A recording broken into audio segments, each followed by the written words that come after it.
Filipenses 4,13. Eu posso tudo naquele que me fortalece. Deus me fortalece. A palavra de Deus me fortalece. Eu não sou o que falo, eu não sou o que penso. Você não é o que fulano Beltrano disse de você. Você é o que você crê. Se você crê, então você é o que você crê, acabou. Goste quem gostar, fale quem quiser. É a maneira de você se ver. Mas mesmo dando tudo errado, confie em Deus.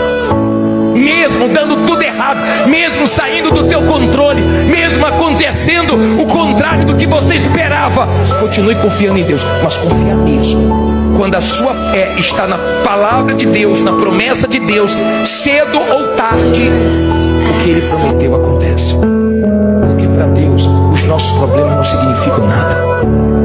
Para Deus, aquilo que é dificuldade para nós, para Ele não é nada. Amém?